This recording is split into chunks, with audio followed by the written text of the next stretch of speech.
life namin. And yung especially po yung mga kasama natin sa Pilipinas, meron po na yun ng pandemic, same time na yun sa Baguio, and hindi maganda ng panahon. Sana po healthy sila and walang pungyari sila na yun sa kahit anumang masama. Lahat po ito, tinatala namin po na pinagamit ng pangalan ng Yesu Kristo. Amen. Okay, last week, usapan natin ay tungkol sa the way of salvation. Diba po? So, yung sila, tsaka, na pasa po pa nila ng ito, the way of salvation. Sandali, I will send again para wala sila ng, para meron sila na copy.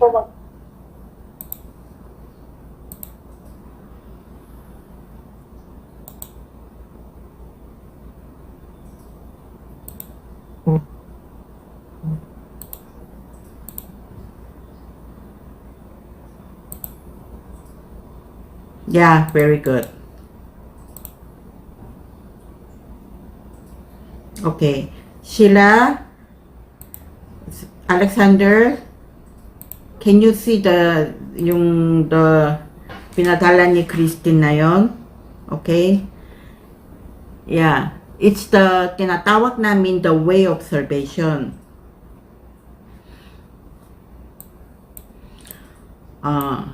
Up to last week, pinausapan natin tungkol sa ano mangyari kay tao. Okay. Sila, Alexander at Jerome, pwede kayo napasa ng ulit ito ng isa-isa? Start from the first. Meron ba, meron ka bang tunay? Can you read it for us? Sinong pwede pasa? Unang yung mic nyo.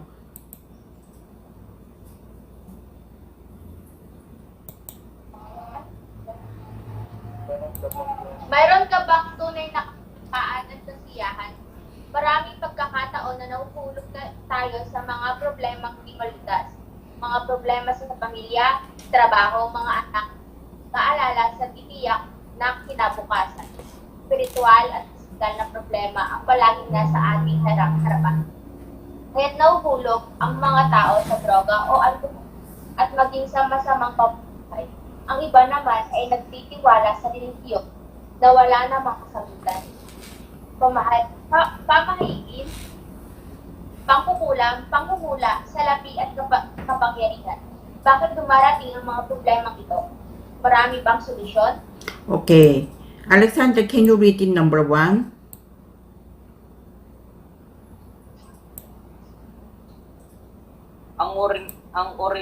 Ang orihinal na tao. Sa lahat ng mga nilikha, tao lamang ang nilikha ayon sa larawan ng Diyos. Ang Diyos na Espiritu ang lumikha sa tao bilang espiritual na nilalang. Tulad ng isda na nilikha upang mamuhay sa tubig, ibon na nilikha upang lumipad sa himpapawid, puno na nilikha upang manatili sa lupa. Ang tao ay nilikha ayon sa wangis ng Diyos upang makasama niya. Okay, Genesis chapter 1, 27 to 28 ay yung sabi po na yung Diyos, kinakawan ng yung sa Diyos na tao ng sunod ng imahe ng Diyos. So, dapat yung malaman natin, ano pa yung sa imahe ng Diyos? Diba po? Tapos, ito yung sa ibig sabihin ng we have an image of God, and what kind of the image? Because God is a spirit, that's why ibig sabihin po na meron po tayo ng spirit. Kasi Diyos ay wala siya ng image wala siya ng imahe, ibig sabihin na hindi pakita. Pero, tinatawag ng imahe, ibig sabihin po ng yung sa sumusunod tayo ng yung spirit of the God. Okay, sabi ko sa inyo, hayop, meron sila ng feeling. Diba po? Meron sila ng feeling. Meron sila ng masaya. At sometimes, meron sila ng parang malungkot. Kasi sila, kung bigay na yung sa may-ari niya, ng masarap na pagkain, masaya sila. Pero, kung palo na yung sa may-ari ng aso kaysa kanila, malungkot sila. Meron sila ng soul, pero wala sila ng spirit. Spirit, ibig sabihin po ibig sabihin na we can worship to God. Techo ay mismo tao ay pinahanap na yung mga iba-ibang lilihon or yung sa mga Diyos-Diyosan kasi gusto nila na hanap ng imahe ng Diyos. Okay? So, 27, yung Genesis chapter 1:27. Okay? So, God create man in His own image. In the image of God, He created him. Male and female, He created them. 28. Ito na yung blessings ng bigay ng Diyos sa atin. God blessed them and said to them, be fruitful and increase in number. Fill the earth and subdue it.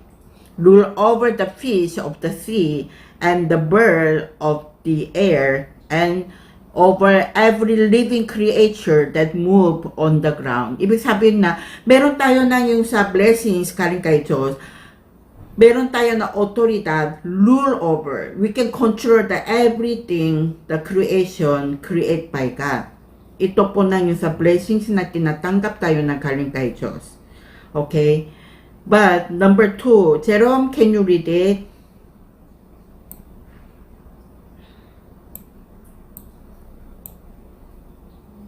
Ang pagkahulog ng tao sa kasalanan. Gayunman ang tao ay nadaya ni Satanas at sa pamamagitan ng di pananampalataya, sila ay nagkasala sa Diyos. Bilang resulta, sila ay naghiwalay sa Diyos. Si Satanas na nagrebelde sa Diyos, ng kahirapan at sumpa sa tao at sa huli magtutulak sa kanila patungo sa pagkawasak. Okay. So, dapat Genesis chapter 3 is the incident about yung mismo Satanas, pinasok siya sa serpent, di ba? Ahas. And then, siya ay lapit kay Hawa, yung Eva. And then, sabi niya na, ano bang yung sa hindi kayo na pwede nang kain dito sa loob ng Garden of Eden. And sabi po na yung sa babae, yung lahat ng yung sa prutas pwede kami nakain. Pero, yung sa prutas galing sa tree of the knowledge of good and evil, hindi pwede. Di ba? Yung puno na galing sa yung malaman ng masama at maganda. Di ba? Pero, sabi po ng Satanas, pati hindi pwede kain. Sabi niya, kung kain kami, sigurado kami napatay. Yun ang sabi ng Diyos kay Adam. Pero, anong sabi ng babae? Makapatay na kami. Diba? Hindi sure already iba na. Diba? So, yung they are following na yung anong sabi ng Satanas, and then sila ay parang iwalay kay Diyos. Dapat Diyos at tao kailangan ng sabay. Pero because of this incident, iwalay ng tao galing kay Diyos, and then meron ng gap between Diyos at tao. Okay? Number 3, Tintin, can you read it?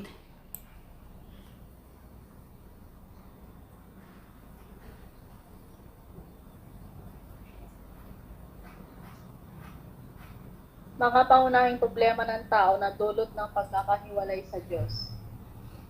Number Anak 1. ng Diablo, ang tao na nahiwalay sa Diyos ay espiritual na patay at nasa ilalim ng kontrol ni Satanas. Number 2. Espiritual na patay sa paghahanap ng kaligayahan, nahulog ang tao sa pagsamba sa Diyos-Diyosan, pamahiin at iba't ibang relihiyosong paniniwala at mabuting gawa, ngunit di niya matagpuan sa kasiyahan. Sila'y tali ng kanilang kapalaran at di magawa ang nais. Mental na paghihirap, habang hawak ang pag-aalala, pagrereklamo, kawalan, mental na sakit, depresyon at iba pa. Sila'y patuloy na nawawasak sa kabila ng pagkakaroon ng magandang kalagayan sa buhay, mataas na pinag-aralan at maging salapi. Pisikal na paghihirap, sila'y naghihirap sa di malunasang sakit, bangungot at mga sakit na di masuri, kamatayan at kahatulan sa impyerno. Sila ay namumuhay sa kasalukuyan habang itinatanggi ang Diyos sa kanilang buhay. Sa huli, ang tao ay mamamatay at haharapin ng walang hanggang kahatulan sa impyerno. Espiritual na pamana. Sa wakas, ang lahat ng mga problemang ito ay ipapasa sa kanilang mga anak. Okay. Okay, mga brother and sister dyan, ilan ba ng parang sabi na ito tungkol sa inyo? Ibig sabihin meron ba yung sa parang, oh, ako ganito na nga na yun eh.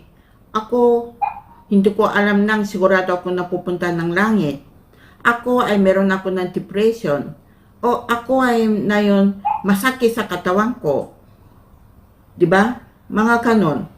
Kasi kadamihan ng tao ay the moment we separate from the God, hindi tayo na magiging anak ng Diyos. Tayo ay magiging anak ng Diablo. Okay? Anak ng Satanas. Kaya, ano yung gusto ng Satanas, yun din sunod-sunod tayo. Tapos pang dalawa, kaya spiritually patay. Physical, buhay pa din. Pero, because of yung sumusunod tayo na kay Satanas, kaya spiritually, we already died.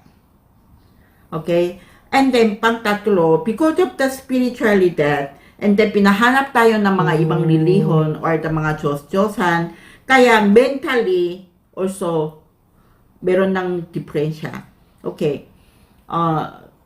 Siguro yung hindi kayo narinig ng yung tatlo sa Pilipinas, pero dati ako mismo.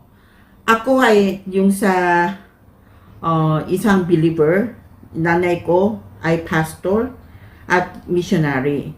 Pero ako, tiwala din ako kay Diyos. Pero I didn't enjoy being with God. Okay? Yung sa utak ko, yes, as a knowledge, I believe in God. Pero yung puso ko, tsaka situation ko, parang sobrang hirap, sobrang malungkot. Okay? So, I was alcoholic for 6 years. Kung without alcohol, I couldn't sleep before. Lahat nangyari, kailangan ko meron ng alcohol. Kaya, ito ay mentally, parang mahirapan ako. Because of the mentally mahirap, kaya lagi ako inom ng alcohol. Kaya lalabas, number 4, pati yung katawan ko ay masama, magiging. Kaya I got uterus cancer and stomach cancer. It all caused continuously. And then sa totoo dati, honestly, buong buhay ko, attend ako ng church, pero hindi ko alam, wala ko na assurance, sigurado ako pupunta ng langit. Kasi kadamihan or madalas nang sabi ng mga pare or yung pastors, okay, you have to be good. Kailangan mo na yung offering na malaki ng pera or lagi ka na yung serve na yung sa church para pupunta ka na langit. Before, I thought, ako din kanon ng kawak ko. Pero alam nyo ba, it doesn't matter. Kahit ano man yung serve ka sa church, kaano na yung sa malaki ng pera mo na yung sa tunis sa simbahan nyo, lagi ka na mabait ka, lagi ka na yung sa Sunday school teacher ka, praise and worship yung leader ka, or member ka na yung grupo na yung sa praise and worship ka, it doesn't matter. Kung hindi ka nang recover ng yung sa relationship, you and God, you will be useless. That will be useless. Sa totoo, I was a Sunday school teacher for 12 years. And then all the time, mismo isang simbahan, ako na lagi na yung yung parang supply. Lahat ng expenses nila, yung kumikita ko, dyan ako nagastos. And then I really served our church everything. Okay? When we are in the Bataan, yung sa simbahan namin, ako na isa, lahat. Yung bayaran na lahat ng bagay. Okay? Pero, without yung parang relationship recovery with God, I was alcoholic. You know, it's the problem. Kasi salvation, ibig sabihin na pupuntang langit, ito hindi galing sa pera, hindi galing yung sa service mo sa simbahan. We need to clearly understand about the gospel.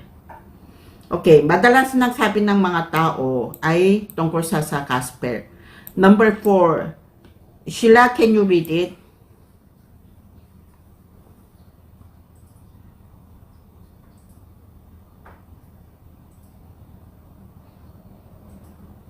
Physical at Malaking, ang yes, right. Jesu Cristo. Okay? So, yung kita nyo ba yung cross, di ba? Okay. Diyos at tao. And Jesus Cristo. Okay.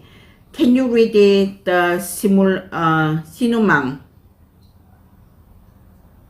Sino mang taos-pusong manampalataya at tumanggap kung Jesu Cristo ay maliligtas mula sa ganitong kapalaran. Roma 10:13, Roma 10:9-10, Pahayag 20 John 1:12. Okay. Yung tabi Diyos, yung nasa cross, okay. Meron dito sulat, tunay na propeta. Diba? Anong ibig sabihin ng tunay na, okay, before that one, I need to explain, ano bang ibig sabihin ng Jesus Cristo? Okay? Jesus ay pangalan. Cristo ay position. Like example, Pangulong Duterte. Okay? Duterte ito pangalan niya. Pangulo ay position niya. Okay, Jesus meaning He will be set His people from the sin. Right? Alam nyo na. Cristo, Christ, ibig sabihin ng anointed one. Ano bang anointed one? Ibig sabihin po na anointed one is yung langis lagay sa ulo. Ito na ibig sabihin ng anointed one. Sa loob ng Biblia, 3 position lang lagay ng langis sa ulo. Isa ay propeta, isa ay sacerdote, ibig sabihin ng pare. And pang-3 ay hari. Okay. So, paano na yung sa tunay ng propeta? John 14:6, I'm the way, I'm the truth, and I'm the life. No one can go to my Father except through me. Okay. Yung ano bang yung trabaho na propeta? Propeta ay yung panahon ng dati, nobody can listen anong sabi ng Diyos. Okay? So, propeta, sila ay naririnig ng anong sabi ng Diyos and sila ay dala ng itong yung salita ng Diyos kay tao. I will give you the example, like Noah. God asked Noah to make the ark. And then, sabi po ng Diyos, we'll have a raining. So, sino bang enter sa loob ng ark ay pwede na buhay. Pero sino mang hindi pasok sa loob ng yung sa ark, patay na lahat. Diba? Alam niyo po na itong storya. Lahat ng tao ay hindi tiwala anong sabi ng Noah. Kasi sabi po nila, tingnan mo itong panahon. Sigurado wala nang raining yon. Kasi sila ay hindi naririnig ng anong sabi ng Diyos. Noah lang naririnig. Like example, Moses. Yung sa Moses, usap siya kay Diyos, Mountain Sinai. Diba?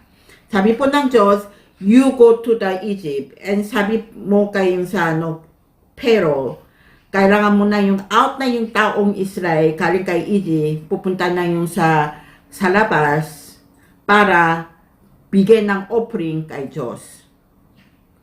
Wala nang ibang tao ay tiwala. Lalo yung Pharaoh, hindi siya tiwala. Pero Moses lang naririnig and siya yung dinadala na yung salita ng Diyos kay mga tao. So, paano ng Jesus magiging propeta? Kasi siya ay, I'm the way, I'm the truth, and I'm the life. No one can go to my Father except through me. Ibig sabihin ng, siya ay, yung sa, through Him, we can go to God. Without Jesus, walang tao nang pwede na pupunta kay Diyos. Kaya siya ay tunay ng propeta. Okay. Paano na yung sa tunay ng pare? Okay. Ano bang trabaho ng pare dati? Kung tao ay ginawa ng kasalanan, kawapo na yung sa tao, pinatay ng hayop at yung sa divide. And that time, lalabas ng dugo ng yung hayop. Tapos ito ay yung sa tinatala nila kay pare. Yung pare ay dinala ng ito ay sa loob po ng tabernacle. Yung tabernacle, walang ibang tao na pwede napasok. Only pare lang. Okay? Wala nang ibang tao na pwede pasok sa loob ng yung tabernacle. Once na yung pasok sila, patay na sila agad. Yun na yung sa yung parang rule nila. So yung sa itong hayop na patay para sa yung kasalanan ng tao, dinala na yung sa pare sa loob ng tabernacle and pinabigay nila na itong offering with the fire. And then, nawala ng kasalanan ng tao. Ito na ginawa nila. Okay. Ngayon, Jesus, paano siya nang magiging yung sa tunay ng pare? Romans chapter 8:2, yung sa sulat dito, because through Christ Jesus, the law of the Spirit of life set me free from the law of sin and death. Jesus died on the cross, and He died for our sin. Pinalabas na yun sa sariling dugo niya. Siya ay pinabigay ng sarili niya sacrifice para yung kasalanan natin. Tama po ba? Kaya siya ay mismo magiging totoong tunay ng pare. Okay? Tapos, pangtatlo, paano siya nang yung sa tunay ng hari? Okay. Gusto ko tanong sa inyo, ano yung sa trabaho ng hari? Pinaka-importanteng trabaho niya ay once na meron ng kera, siya ay meron ng yung sa otoridad laban kay kalaban nila. Diba? Yun ang trabaho ng yung hari. Okay, sino bang kalaban natin? Satanas. Diba? Devil. Siya po yung sa kalaban natin yon. Okay, 1 John chapter 3:8. Sila po ito ay, he who does what is sinful is of the devil, because the devil has been sinning from the beginning. The reason the Son of God appeared was to destroy the devil's work. Ibig sabihin po na, anong dahilan na pupunta siya dito sa mundo? Para destroy the work of devil, work of Satanas. Yun na yung trabaho niya.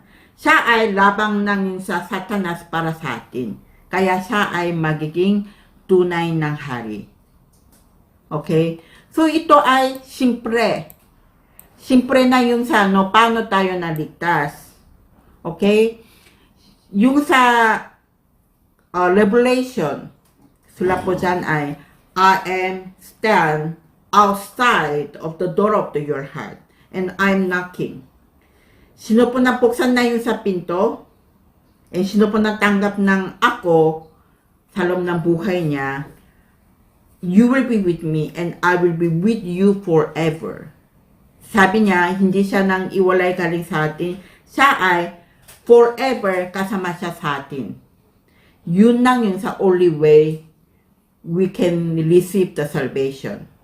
Okay? So, Alexander, can you read itong prayer upang tanggapin si Jesus? Okay? Okay. Sino bang yung sa gusto ng talagang magiging ligtas? Habang yung basa si Alexander, sumusunod po tayo ng ito. Okay? Kahit meron ng sounds, without sounds, it's okay. Okay? Can you read it? Panginoong Diyos, ako po ay makasalanan, nabuhay ako ayon sa aking nais. Hanggang ngayon, gayon man nananampalataya ako ako na si Jesus ang Kristo, na nag-alay ng kanyang dugo at namatay sa krus para sa lahat ng binubuksan ko po ang aking puso at tinatanggap kita, Panginoong Jesus, bilang ang aking personal na Panginoon at tagapagligtas. Pumasok po kayo sa aking buhay at gabadan na po makailanman. Sa pangalan ni Jesus, ito po ang aking pagdalangin sa Panginoon. Amen. Amen. Okay. If you really accept Jesus as a Christ, tatlong position po, di ba? Totoong pare, totoong hari, at totoong tunay ng propeta. Kung you accept Jesus as a Christ, sigurado tayo ng ligtas. Okay?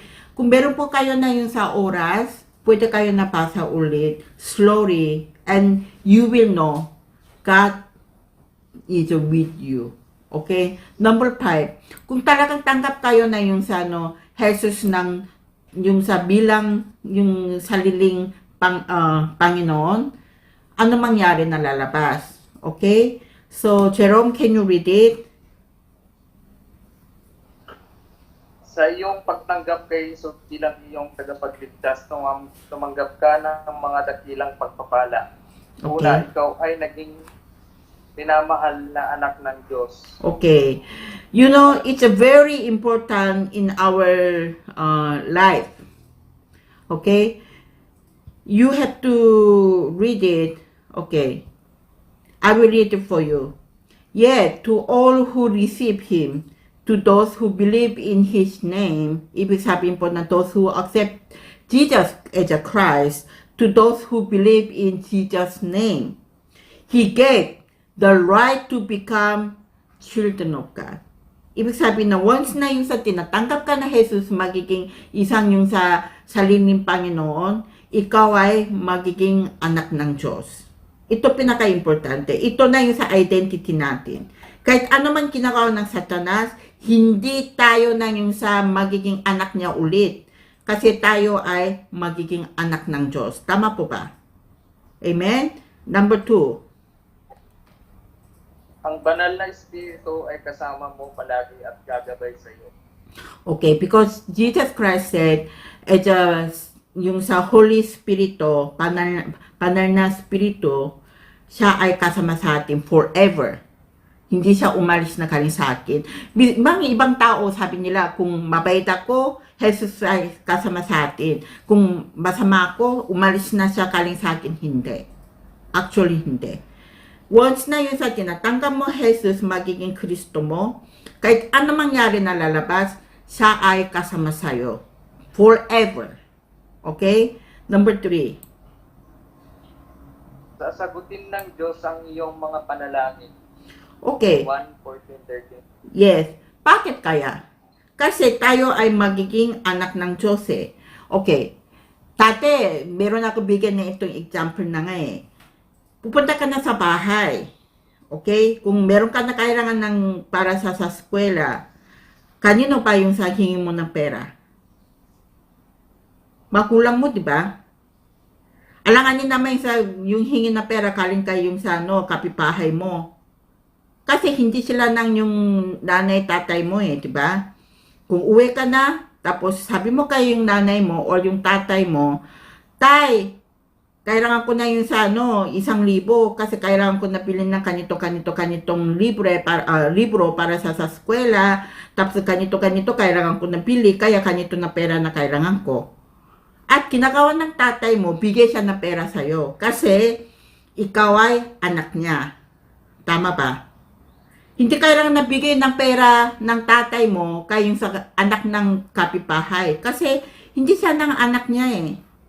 That's why tayo ay magiging anak ng Diyos. So, Diyos ay lagi nang narinig na yung sa yung kasal natin at siya ay yung sa sagot ng yung sa ano niya, yung dasal natin. Okay? Susunod. Meron kang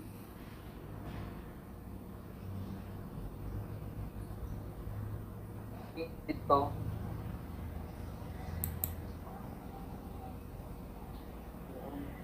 Ang sakit na. oh, I can hear you. Meron po kaming mic. Meron. Basahin ko po ulit. Number 4. Pilihan ni Kristo laban kay Satanas at sa mga demonyo. Yes, Diyos, mismo yung sa Hesus Kristo ay yung pinalaban na para sa atin. Kaya hindi kailangan tayo natakot yung yung sa Satanas at pati yung sa mga masamang spirito, kahit yung sa ano, 'di ba sa Pilipinas, madalas sasabihin natin yung meron ng masamang spirito or yung sa aswang, 'di ba? Mga kanon, hindi kailangan tayo natakot kasi yung sa Kristo ay laban para sa atin. Okay, number 5. Iingatan ka ng Diyos sa pamamagitan ng kanyang mga anghel.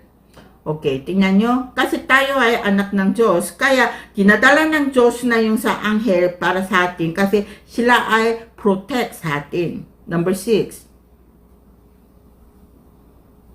Meron kang pagkamamamayan ng langit at mararanasan mo ang mga pagpapala nito habang nasa daigdig ka pa. Okay, ano ibig sabihin? Kasi, dati, honestly, di ba, sabi ko sa inyo kanina, dati, alanganin ako na sigurado ba ako napupunta ng langit kung tapos na ako patay. Hindi ko sure. Pero ngayon, nasigurado ako. Kasi ako ay anak ng Diyos and kahit patay na ako, balik ako sa langit kasi nandun na yung sa tatay ko. God is our Father. Diba? Tayo ay anak ng Diyos eh. Kaya Diyos ay nandun sa langit, kaya sigurado tayo na pupunta ng langit. Ibig sabihin ng, kung sino ng anak ng Satanas, sigurado nang sila nang pupunta ng impyerno. Tama po ba? Diba? Number 7.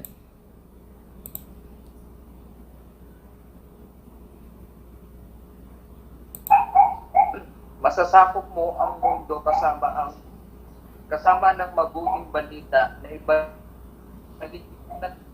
sa iyo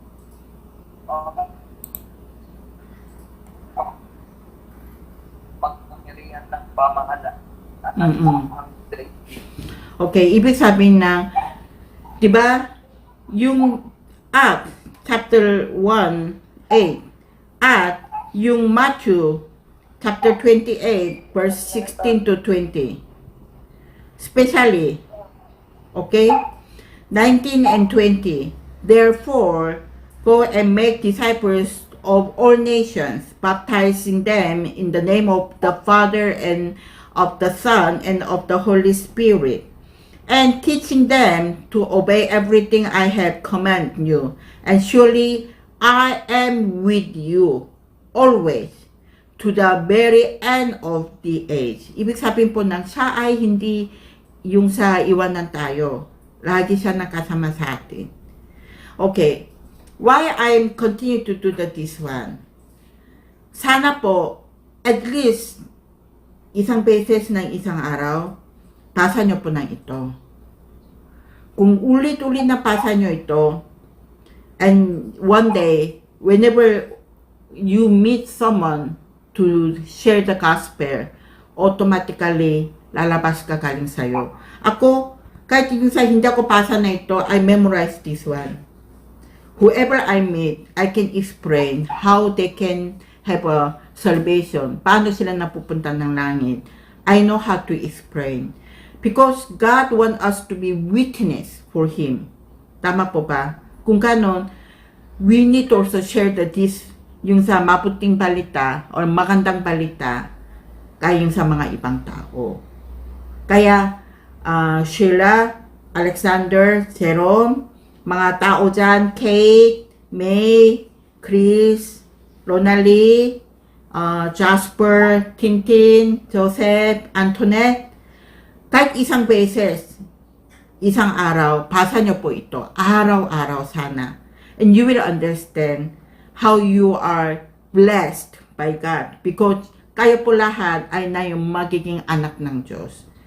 Hanggang na yun, in case hindi ka pa sure, kung ganon, yung kanina prayer, di ba? Yung Panginoon Diyos, ako po ay makasalanan. Okay? Namuhay ako ngayon at aking nais ng tinatanggap ng yung sa Jesus magiging Kristo ko sa buhay ko. Alam niyo po ba ito, kung talagang totoo ng dasal mo kay Diyos, God already promised to us, He will be with us forever. Tsaka hindi siya nang umalis na kanin sa atin. Kaya ito ay yung sa ulitin ko na yon araw kasi ito po ay pinaka-importante. Sana po araw-araw po kayo nang ulitin na yung sa pasa ito para magiging imprinted na yung sa isip nyo po. Okay? So, maraming salamat po para sa nayon araw. Bago po tayo na tapos, let us pray. God, thank you. You give us the salvation. Dati po, kami po ay magiging anak ng Deblo, anak ng Satanas. Pero po na yun, tiwala po kami na kami po ay lahat ay anak ng Diyos. At meron po kami na yung sa yung in the future na sigurado kami na pupunta ng langit. Pinatanggap namin na yun sa Jesus, magiging Kristo sa buhay ko. Siya ay tunay ng pare. Siya ay tunay na yung hari. At siya ay tunay ng propeta.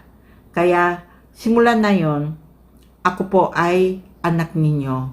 At habang buhay ako, ito po yung magandang balita, tinadala sa mga ibang tao na sinong kailangan ng Jesus magiging Kristo nila. Lahat po ito, tinadala namin po na yun sa pangalan ng Jesus Kristo. Amen. Okay? So,